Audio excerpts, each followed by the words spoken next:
Hey everyone, this is Pallavi, and today we are checking out the 21st game of the book, The Most Instructive Games of Chess Ever Played by Irving Chernev. This one's called The Variety of Themes, a dynamic game played between Tartakower and Domenech in Sitges 1934. The opening was the Collie system. This elegant 37 move game is more than just entertainment, it's a masterclass in chess strategy. You'll see themes like the two bishops advantage, black square pressure, queen side pawn majority, a brilliant piece sacrifice, and the triumphant march of passed pawns. Now let's dive in. So white started off with d4, and now black played knight to f6, knight f3, developing towards the center, e6, making way for the f8 bishop, e3, c5, attacking the central pawn, bishop to d3. Now black played knight to c6, black also developing towards the center, c3. And now white has a good pawn chain right here. And now black played d5. White played knight b d2. The call system may start quietly, but don't be fooled. It can explode into a deadly kingside attack while tactically targeting black's castled king. It also builds a powerful queenside pawn majority for the endgame. Let's see how it unfolds. Here's the typical call formation. The d pawn takes the center stage, supported by the c pawn, and the e3 pawn supports the king's bishop later.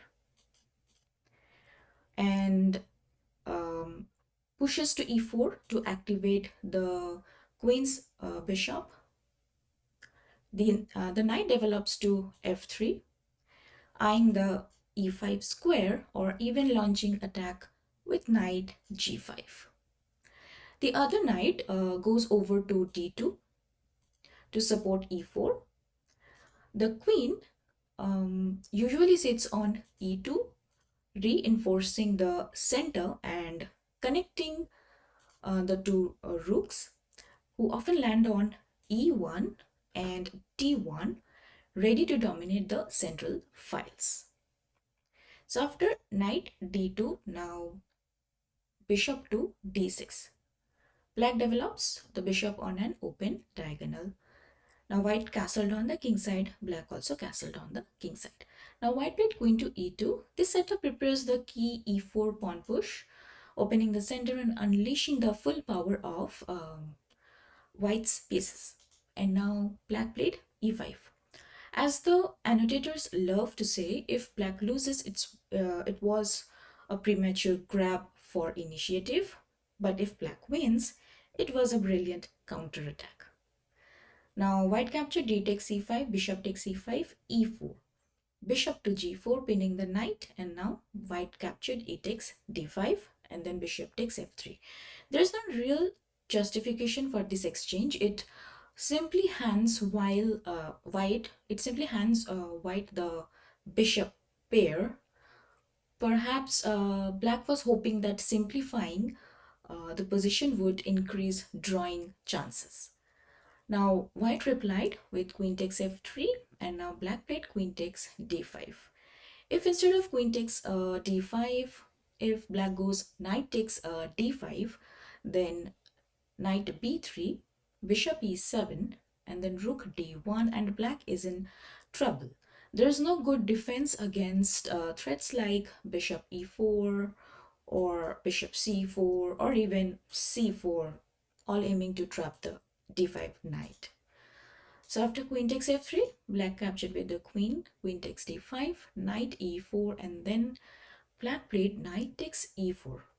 Even at this early stage, black can easily misstep. The key threat is for white. Here, knight takes f6, check, a discovered attack on the queen. If Black tries right now rook a d8, aiming for a trap with knight f6, f6 check, g takes f6, and then queen takes f6, queen d3, bishop h6, and then queen g6. Now he's in for a painful lesson. So white continues with knight f6, g takes f6, and then queen to g4 check. Now that's a good move. King h8, and then bishop e4 attacking the queen, queen d7, and then bishop f5. Again, the queen is in trouble. Queen d5, and then queen h5, and black is completely helpless. So here, after knight e4, black captured knight takes e4, bishop takes e4, and then queen to d7, rook d1, queen c7. Now white has an open file for the rook. Now white played b4. Now black played bishop to b6. That's safer than bishop to e7, which leads to trouble. Queen h3, h6, saving the checkmate, and then bishop takes h6, then g takes h6, and then queen f5, again threatening to checkmate. King g7, white crashes through with queen h7 check, king f6, and then queen takes h6. It's a checkmate.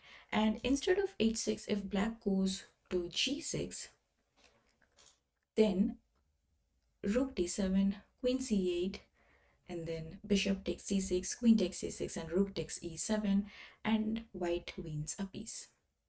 So after b4, black played bishop to b6, a4, a6, and now a5.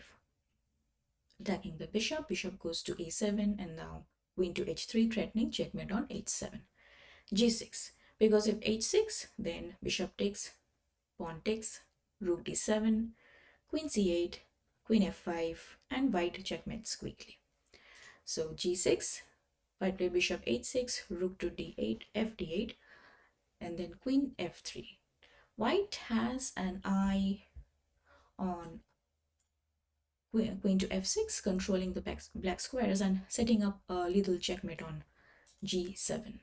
So rook takes d1 check, rook takes d1, rook d8, bishop to d5, queen to e7, and now white played h4. This advance gives the king a flight square if needed, while creating two immediate threats, which are bishop g5, winning the exchange, and h5, which will tear apart black's pawns on the king side. So after h4, black played e4, queen f4, bishop to b8, attacking the queen, queen to g5. This forces an exchange of queens, and after that, the overextended e pawn will inevitably fall. Queen takes g5, bishop takes g5, and now black played rook to d7. If rook e8 instead, then rook e1 wins the e pawn. So rook to d7, and then rook d2, bishop to e5, attacking c3. White captured bishop takes e4, black captured rook takes d2, then bishop takes d2.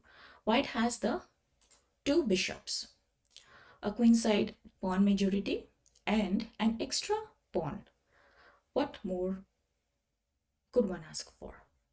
So bishop takes d2, and then knight d8, and then now white played c4.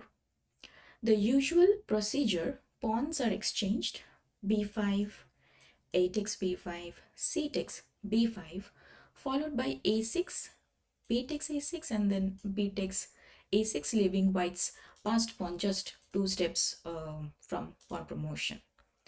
So black played king to f8, and then b5, king e8. The king rushes to stop the pawns, but Tartakower's next move halts the journey. Now guess what white played? Bishop takes b7, a complete surprise. A takes b5. If instead knight takes b7, then b takes a6, bishop to b8, and then a takes b7. King d7, a6, king c6, bishop e3, threatens a7. Now bishop to e5 and bishop a7, and white wins. So after bishop takes b7, black captured a takes b5, and then white played a6, threatens to win at once by a7. Black played bishop b8, stopping a7, and then c takes b5, knight takes b7, and then b6. A beautiful sight. The passed pawns are now unstoppable. Black played king d7, and then white played a7, and black resigned. Now let's look at some key lessons from this game. Number one, the power of the bishop pair. The two bishops can be decisive advantage, especially in open positions where they control long diagonals. Number two, center control and pawn structure.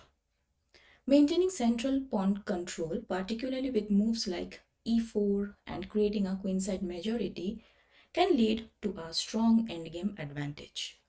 Number three, importance of timing in attacks. Knowing when to strike as well as recognizing premature attempts to seize the initiative is crucial. A well-timed counterattack can be more effective than an early push. Number four, positional sacrifices. Sacrificing materials such as a piece to create passed pawns can be a game-winning strategy when executed correctly.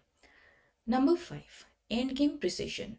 Once passed pawns are created, they can often become unstoppable, so ensuring they are advanced at the right time is vital. Thank you for watching. I hope you learned something from this game as well. Please like, comment, share, and subscribe to my channel for to show some support. I'll see you in the next video. Thank you. Bye bye.